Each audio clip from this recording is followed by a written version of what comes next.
So I'm joined again by Karin. Thankfully, it's a Sunday. It's a lovely sunny Sunday. And we're going to talk a bit more about Cincinnati, a bit more about Karin's experiences at university in the USA. And yeah, just essentially to add to the previous couple of sessions where we're talking about these key foundational elements in creating the person who we will learn about later on. So Karin, thank you very much again for taking time out of your relaxing Sunday and day to speak with me. It's brilliant to hear from you. I'm relaxed, yes. So yes, Cincinnati, what year have we reached in this particular tale? I arrived in Cincinnati in '67. Became a student of German literature and started to teach and do research, and had a teaching and research assistantship to be able to survive after my husband's death. I was lucky enough 1 year later that that an instructorship opened, which allowed me to live relatively securely for the next 5 years. Instructorship we were the little Indians who did the service jobs, and I was lucky I was given literature courses to teach, 18th, 19th century literature courses, or advanced stylistics, and next to scientific German, which I continued teaching from the beginning, and where after about a year or two, I became the section boss. We had 3 sections of scientific German, and I was the coordinator after about 2 years. Teaching was one aspect of the life in Cincinnati, and I'd never taught before. I was surprised that I could. They just threw me in there, and I didn't sink. Of course, teaching involved a lot of preparation and library work and so on and so forth, and then that was accompanied later by research for my degrees. And to get the degrees, the MA and the PhD, I had to take a lot of courses myself, meaning I had to also prepare for the literature courses that I was taking and research for the doctoral thesis, which took me about 3 years. So all of this went on parallel with other jobs I had at the university. This went along with other jobs I had in my position. It was in part taking care of students. Most of my students knew where I lived. They had my telephone number, and I had phone calls at night. I'm going to commit suicide, so I had to get first on the phone and then in my car to help. Or somebody came and 3 o'clock in the morning rang the bell and said, "My wife has left me, what should I do?" So these were also things we were involved in, and particularly probably as a woman was involved in it. Can I just ask, is this what we call nowadays like a students' union?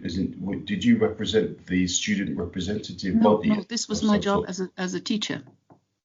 Really? Yeah. You know, in case of need, we could always also approach our professor, I mean the full professors, except they did not want to deal with the undergraduates or the master's students.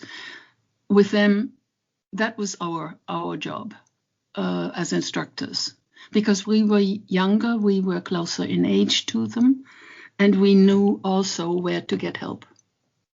And was there a students' union or a faculty that dealt with other things, or was it simply a part of the undergraduates or the postgrads or the teaching students?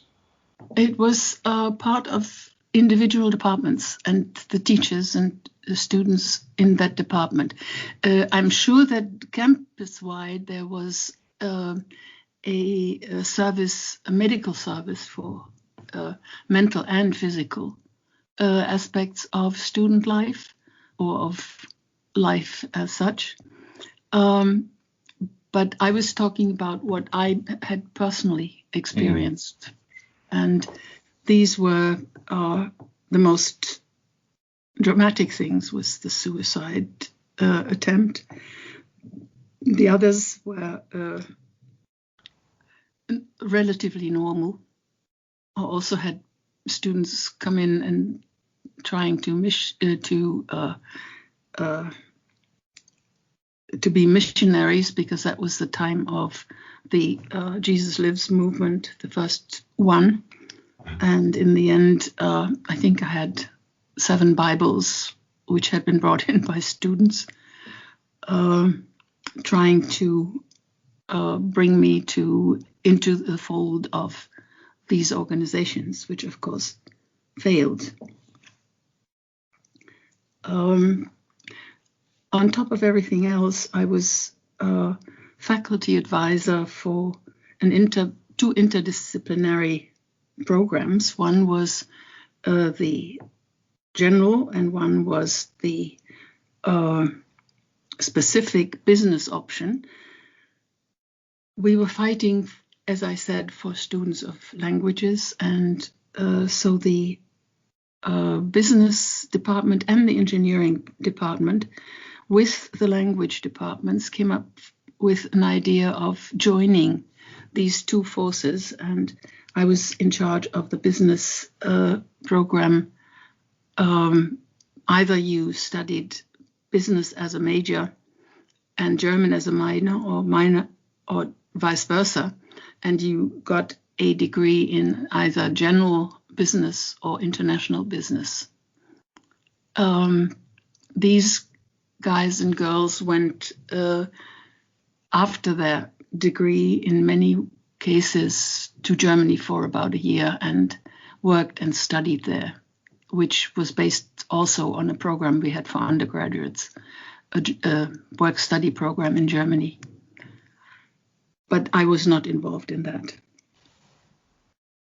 I talked about being the editorial assistant and assistant editor of the Lessing Yearbook for about 7 years, which involved a lot of initial work in contact with those who wrote these essays. The book came out once a year, and in the end, I was in charge of the final page proofs, and that was detailed work. You could not think in terms of anything else but of sitting there and looking whether the comma was right or the full stop was in the wrong position, or they had switched from punctuation marks German style into English or whatever. It was a very, very detailed work. But that has also served me for the rest of my life, because I've been able to help a lot of young students, a lot of friends, with their books, with their papers and so on. That has also been one string of my life, and it was based on the experience of the Lessing Yearbook. And the Lessing Yearbook essentially refers to German literature, culture, and thought from the 18th century. Right. Yeah. Right. And we had English, American, and German, and Swiss, I think, and Austrian scholars who contributed. Mm. I was not involved in the selection of what was printed, but I got involved very early into the stylistic end of it and in the proofreading. Was it competitive? Would you say that it was a competitive environment, or for the authors of these studies to be included in the Lessing yearbook? Not really, because this Lessing yearbook had a high standard, and it was sometimes hard to find people who were working scientifically, academically on these subjects and were ready for printing at any one particular point in time. So it was not competitive in that sense, but we were very, very, very selective. Okay, and does it still exist, or has it been replaced now by some other similar journal or yearbook? As far as I know, it has not been replaced. It's the department changed a couple of years after I'd left, because languages were not valued that much anymore, particularly not the language departments. And it was harder to keep on the staff that was there and to find the students that you needed. So a lot of things were kind of discontinued because there was no money. But it did survive a couple of years after I'd left. Okay, thank you. All right, as far as it wasn't all work. The 80 to 100 hours per week were mostly work, hard work, but also we had a lot of receptions and parties. Receptions for incoming scholars who gave a talk, either from America or from the continent.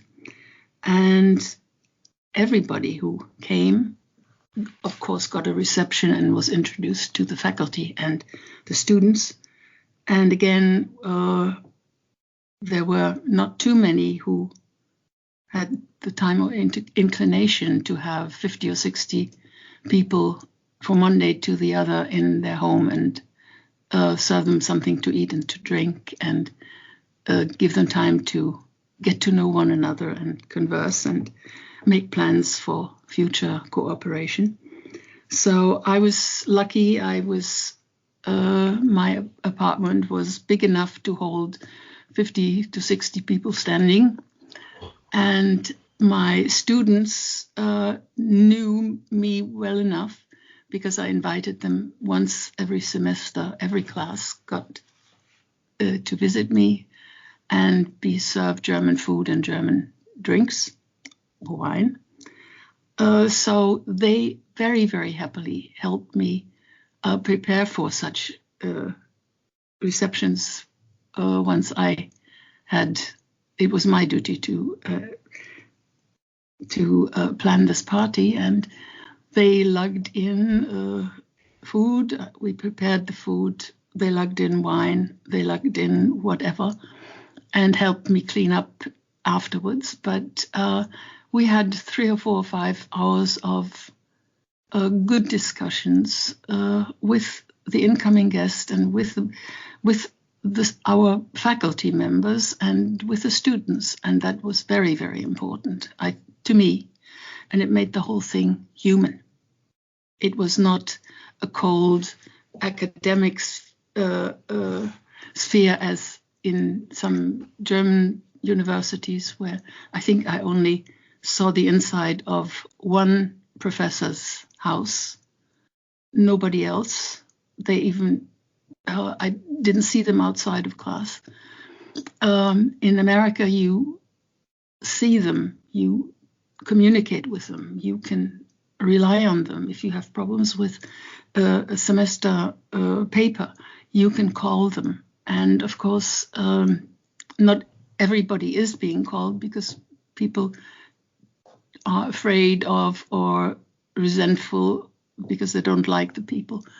But we, as the little Indians, the assistants and the instructors, had very close contact to our students.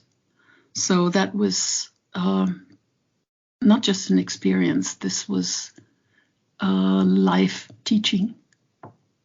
And I'm very grateful for those years of close contact to young people, to middle-aged people. I had some students who were in their 50s and 60s, particularly at evening schools later, when I was no longer in the department, but was the representative of the Goethe Institute in New York at the University of Cincinnati, and had the official title of adjunct assistant professor. They couldn't call me an assistant professor because I wasn't employed by the university, so it was adjunct.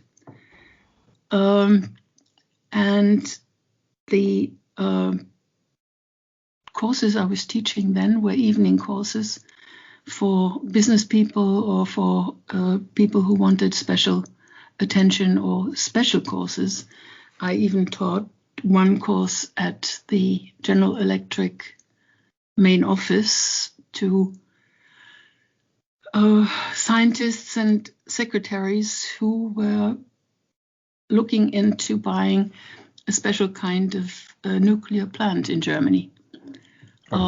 This was a one-semester job, which was lovely. At the same time, a culture shock at the end when they thanked me and gave me a present, and the present was they'd heard that I played tennis, was a very mini tennis dress with a pair of pants for underneath. This was something that would have never happened in Germany.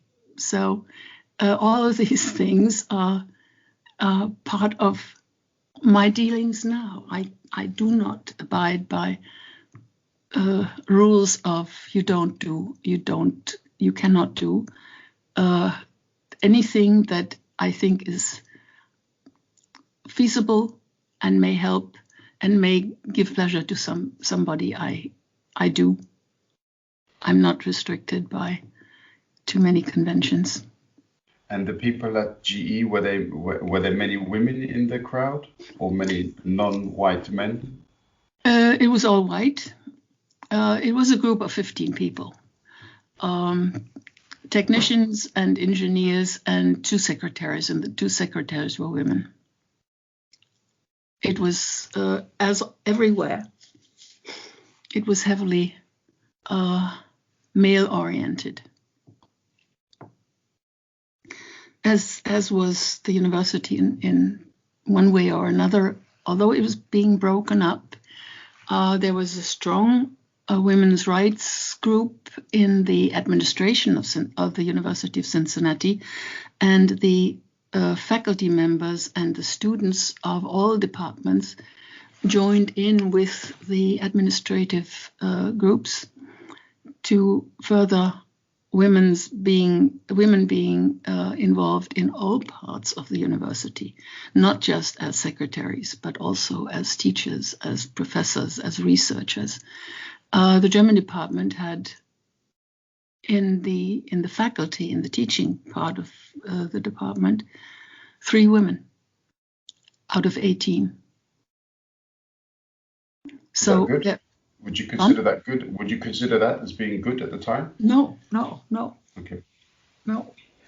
The problem was, of course, to get women professors, you needed to get in touch with, most women who had become professors were already involved in certain universities, and I think we hunted for 2 years for a female professor, and there were, search parties and search discussions and so on and so forth. And the problem was that this woman had a mental block and mental problem, so that all of us had to take up her courses, and she couldn't teach. So it was not necessarily a model for getting women into the department. It was unfortunately not very successful. And can I ask, how, from what you recollect, how did Cincinnati compare with Rice on this level? I think most good universities, and I would consider Cincinnati at that time was one of the 20% universities who had made efforts to get women and to deal with civil rights. We had one black Germanist in the department. But the colleges or the rural universities, of course, had a lot more problems. And I remember when I was in England, the question of women's rights became much stronger, and the departments, particularly the adjunct colleges, the colleges that were tied to the university but were not part of them, the off-campus schools in Cincinnati there were 3 or 4. They were later directed by women. And after my doctor mother became chair of the department, there were 2 more female chairs after I'd left. That was a hard fight. And I don't know what it is right now. Okay, but a successful fight, would you say, at the time? At least marginally successful. It improved. Anything that improved was a success. It wasn't that successful. When I was touring the country and giving help via the Goethe Institute, or brought speakers to universities or to schools, I remember whenever the talk became professional, when it was Germanistics, when it was literature, when it was research, people the male society would not look into my eyes when I said something. I was a woman.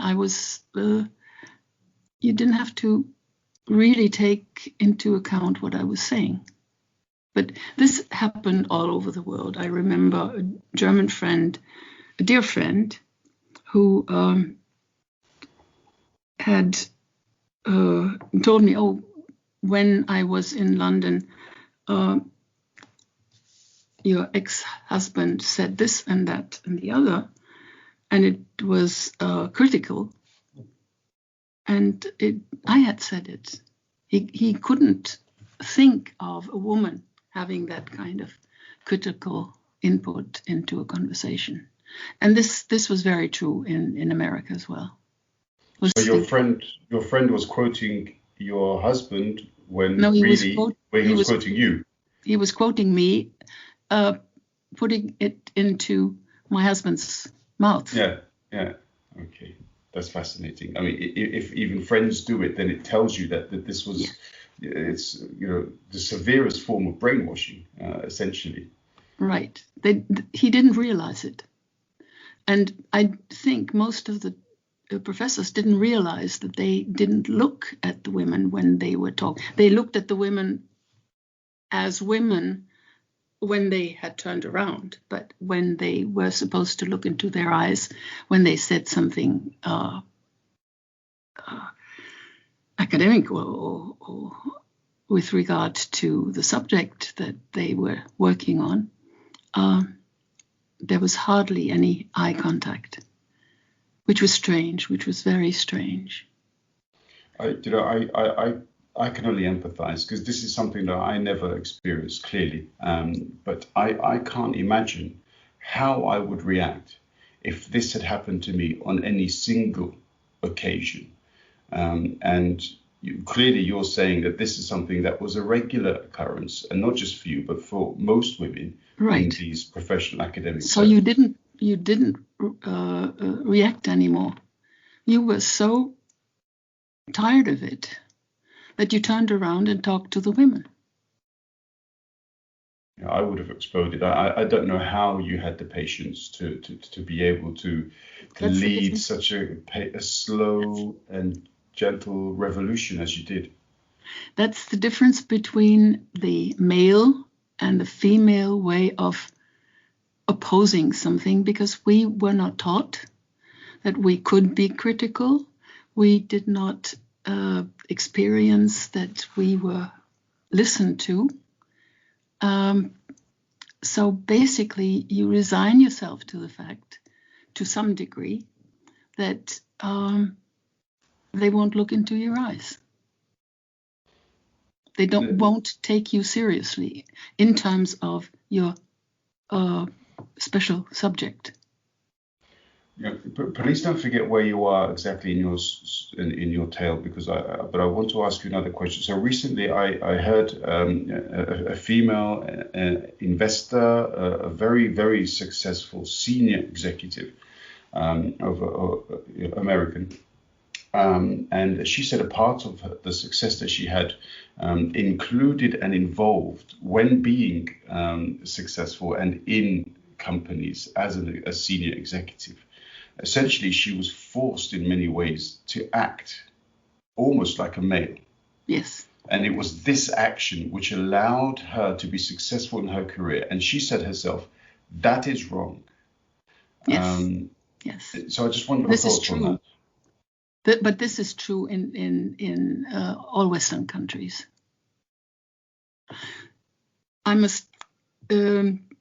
did write a book with my ex-husband, basically 2 books, one in English and one in German, on Berlin, and researching that in West Berlin and in East Berlin. And only in East Berlin did the male experts discuss things with me, looking into my eyes. And I felt that I was being taken seriously. This was very, very strange, and it was very surprising that it happened over and over again. And I wasn't used to that from the Western countries. Fascinating. Of all places, in East Berlin. Yes. Yes. Okay. I mean, I'm sure we'll touch upon this subject in a bit more. I'm sure, yes. Yeah. But sorry to have interrupted you. Please continue. No, that's fine. That's what discussions and talks are about. Different sideways and alleys, and they bring us back into the main road anyway. True, very true. I just wanted to say that we were really fighting to get new students, as I said before. And we were like traveling salesmen, going from high school to high school, trying to convince students to come into the German department by giving them a song and dance of interpretation of a short story or a poem. And we had to do that for about 2 years, and did it quite frequently. Everybody in the faculty was involved in that.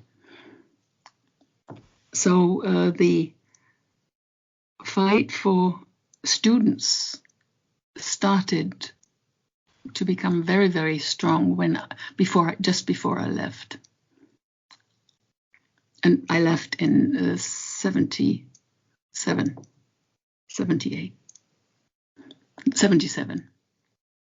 So the beginning was the building up of the language departments, and parallel to the NASA, because of Sputnik and the superiority of Russian advances in science, and because they realized finally that if you don't speak the language, you can't outpsych the opponents, and the Russians knew English and they could outpsych almost the rest of the world.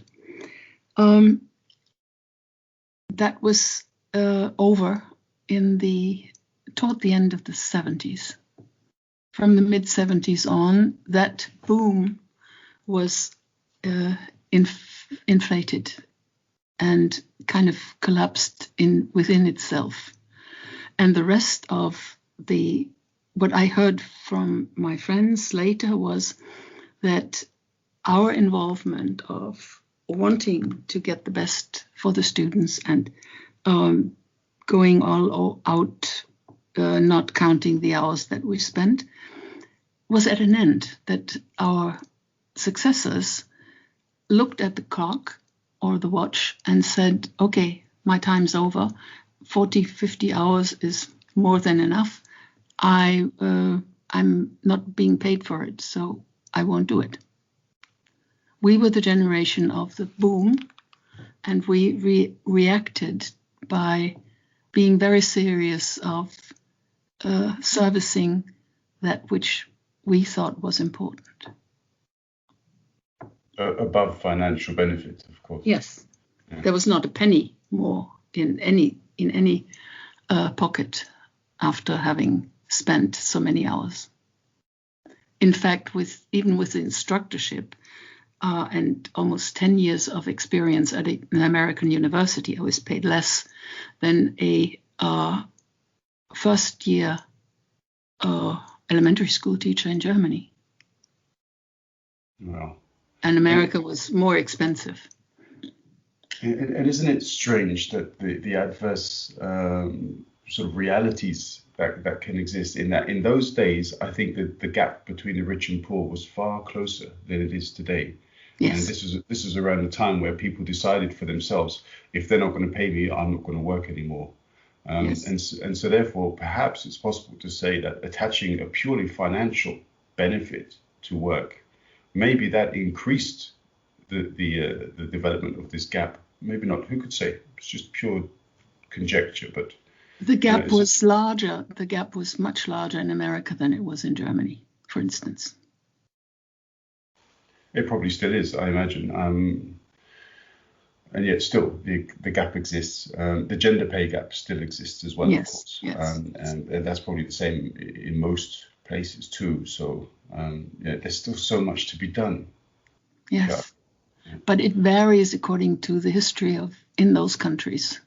Sure. Like England has a large gap still has a society that goes in layers.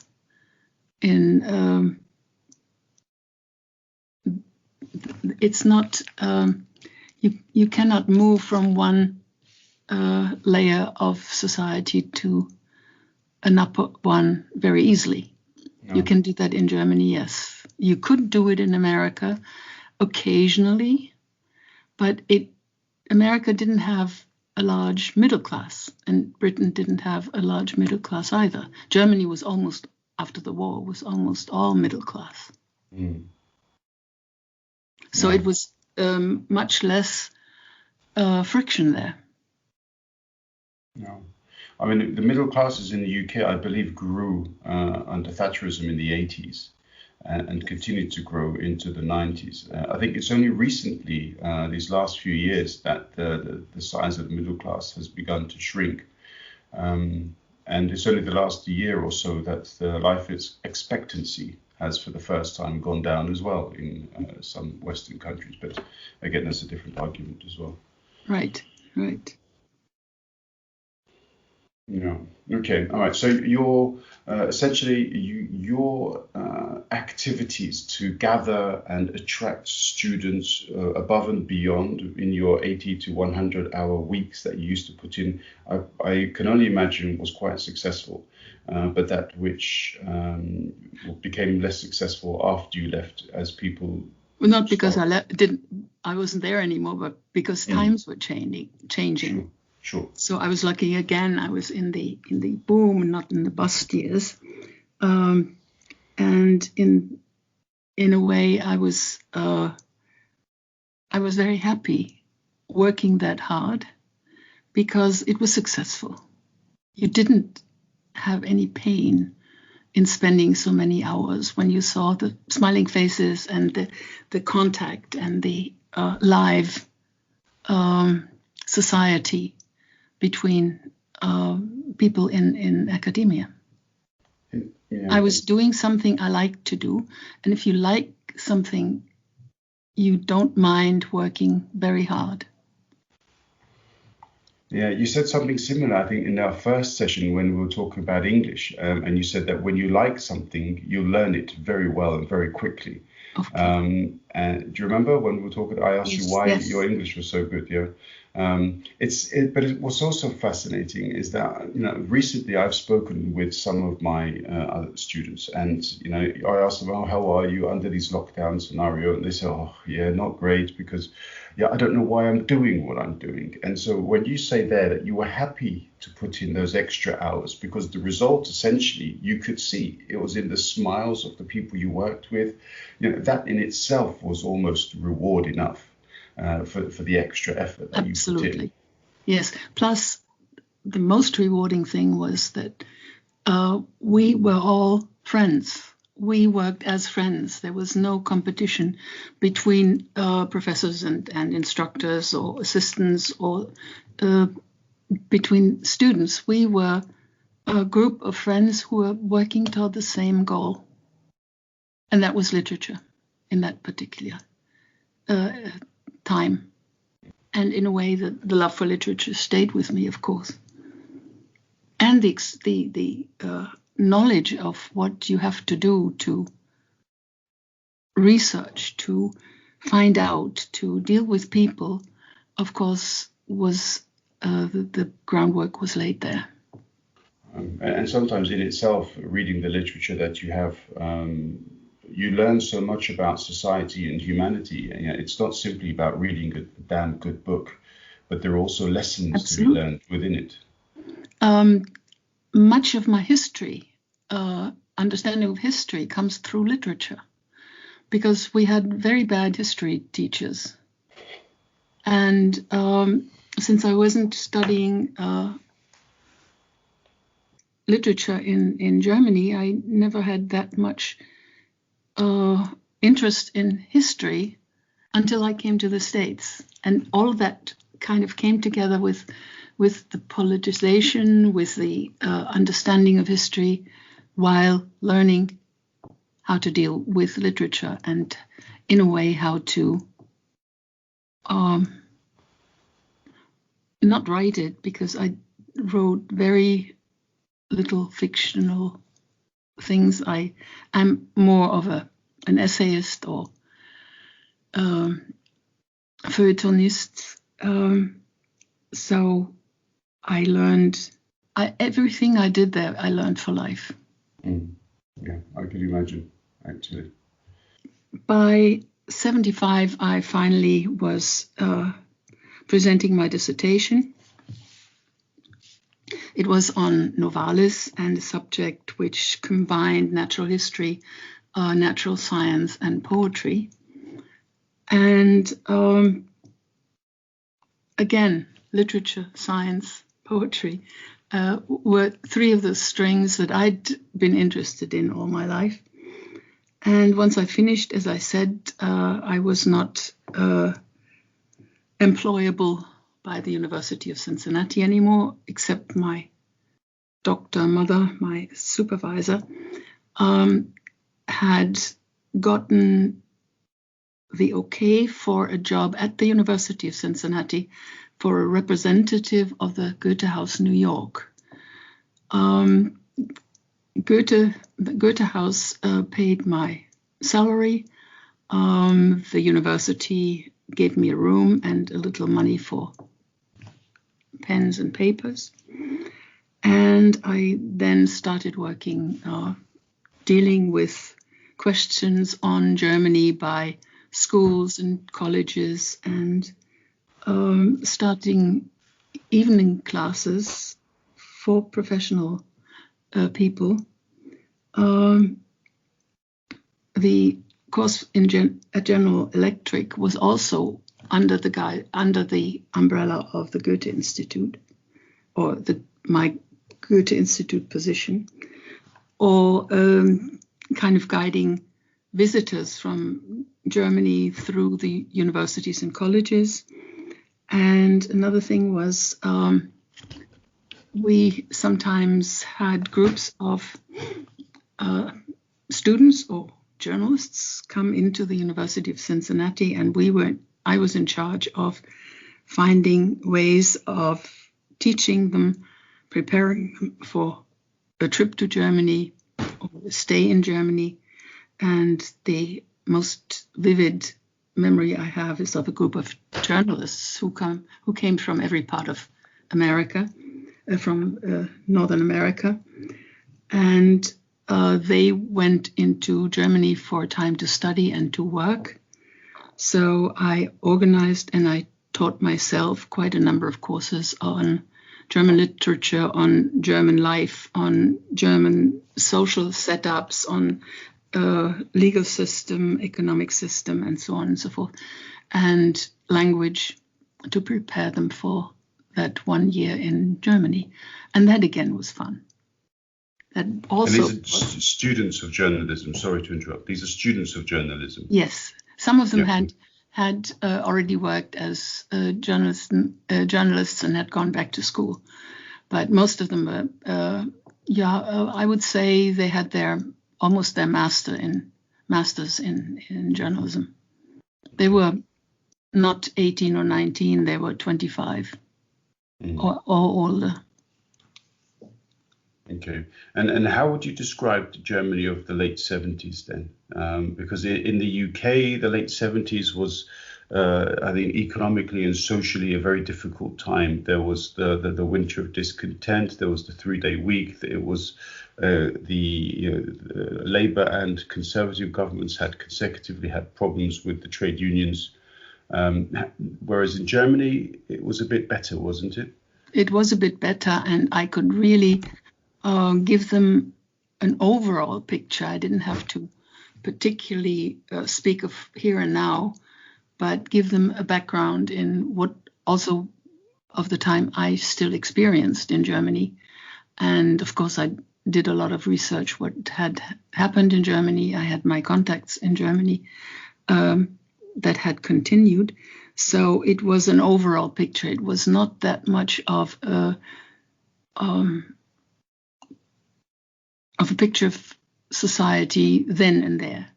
It was background. It was an overall course. Okay, and did you go with them on their year-long trip to Germany? No. Okay.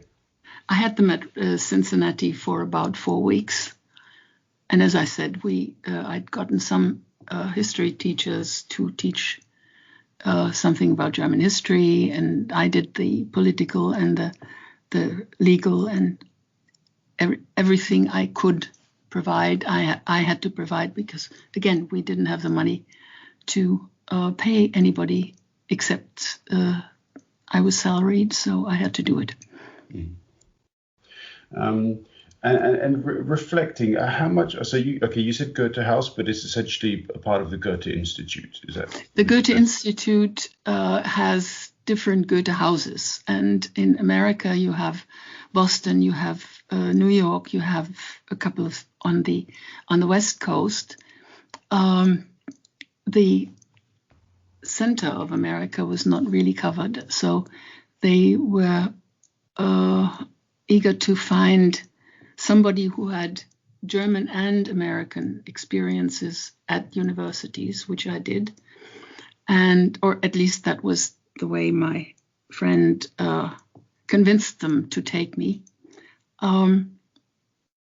They wanted a representative of the Goethe House New York, so I was associated directly with the Goethe House New York, although I didn't have very much to do with them. They came to supervise once in a while at the University of Cincinnati. And once I left, I had one friend who took over. She stayed with that position for about 2 or 3 years, but that was the time when not just the American students, but the Germans as well, said, no, we won't do an extra hour if we are not paid. And my workload during the first year and a half that I was representative of the Goethe House, New York, had stayed the same as before, 80 to 100 hours. If you set something up and if you have to make contacts with the rest of the world, so to speak, you can't say, I'm sorry, it's 6 o'clock and I'm going home. So I was just as involved in that setup and in that build-up as I'd been before, but apparently my successor thought otherwise, and she wanted every hour that she spent extra paid for. So in the end, they took this position away from the University of Cincinnati and started a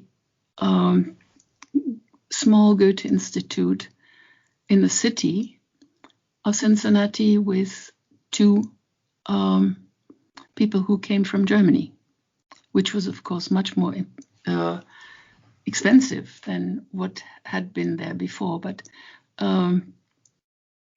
it didn't last very long. After another couple of years, it folded. So I was very sad because it was needed in that particular part of the country. And I'm speaking of Indiana, Ohio, Kentucky, and so on and so forth. But I mean, the Goethe Institute obviously still exists. It's of course, yes. It's a highly reputable international organization that Yes, brings German culture to the world, and it's not political, is it? From my understanding, it doesn't really engage in any open political sort of policy other than spreading German culture. Is that correct? Yes and no. There is a subtle way of support for people who are in trouble in the countries that the Goethe Institutes exist. If I later needed some information about a country where we had writers under duress or in prison or under threat of death, of course, I contacted the Foreign Department, and I did contact the Goethe Institutes if they were there.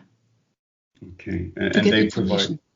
Okay, but did they provide you, would you say, with a slightly less biased, less politically nuanced report than perhaps the Foreign Ministry would have had? I was surprised the Foreign Ministry didn't give me necessarily a very political report. They got me in. There were some that were very interested in what we were doing in Penn, and they contacted me if there was a new development, for instance, in Turkey or whatever. This was in the 80s. Yes, it was in the 80s. Whereas the people in the Foreign Office were cagey at times. I remember I talked to the legal advisor to the Turkish department of the Foreign Office, and it was a matter of calling the. We are here in. You will be happy to know that it was about the Armenian massacre in 1915 and afterwards, and I was asking why this was not considered genocide according to German law, because the French had called it genocide by then, and they were cagey. They said we cannot say that it was. It is not the official language of the government, of the parliament, and so we are not allowed to use the word. No, something which changed obviously under Mrs. Merkel's government just a few years ago, of Yes. course. But yes. So human rights work is waiting until the right people make the right decisions. And this is also true for many of the things where we could help somebody to get out of prison or stay out of prison. It was first of all a matter of not just one association or one good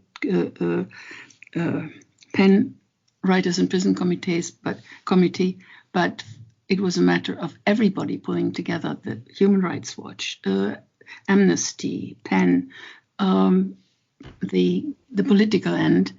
If the pressure became very big, then we had the chance of success. The best success had when it was politically convenient for the perpetrator government, as we called them, to, if they wanted to be on the good side of the people outside, if they wanted something from them, then they might release somebody or let them emigrate to Germany or whatever, or to France or wherever a PEN position was open. Okay. I mean, we've already slightly jumped into where we want to go in future sessions. So, right. Yeah, right. I mean, I guess that's inevitable because we are building up to those years, of course. And there's so much to be said for the work that you did with PEN and these other organizations that you mentioned. The fact that I mention it serves also one purpose, to see, although my life changed so much over and over and over again, there are certain strings from which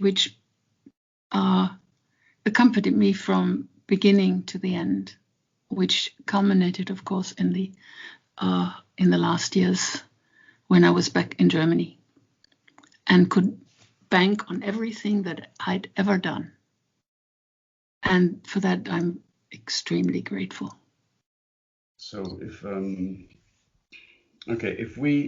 would this be then, so you got to 1975 and this is where you began work with the Goethe Institute and you conducted the work.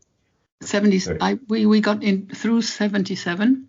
Mm-hmm. In 77, I'm through the Goethe Institute. I met my husband, whom I married in England, unfortunately. So we are basically at the end of 77. Okay. So we can jump into England next time.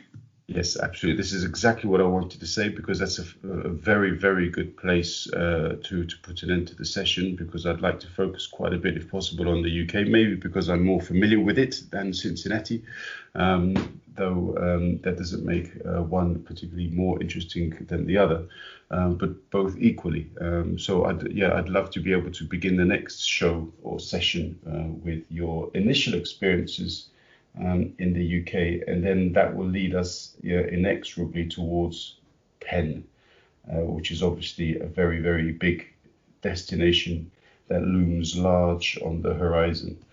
I also wanted to ask about some of the other elements that I spoke to you about before. So the assassinations in the USA that took place in the 1960s. But again, you instructed me that because of the topics that we will also communicate with regards to through PEN, so for example, Hrant Dink, that this topic of assassination, of political assassination, will come up naturally anyway. And so perhaps we can leave those points as well for when we talk about PEN. Yes, I think that's the easiest way of doing it, because had I not been in America at the time when these assassinations had happened, I wasn't there when John F. Kennedy was murdered. I was still in Germany, but all the others I participated in over television in America, which of course is very important in America. But we can come back to that when I talk to the people who were assassinated and how I understood what was involved in these assassinations once I had to deal with it from the pen side. Sure. Okay.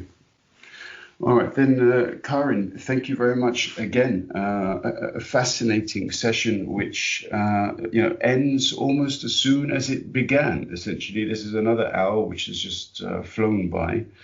And yeah, what can I say? Thank you very much again for taking the time to talk to me. You're very welcome.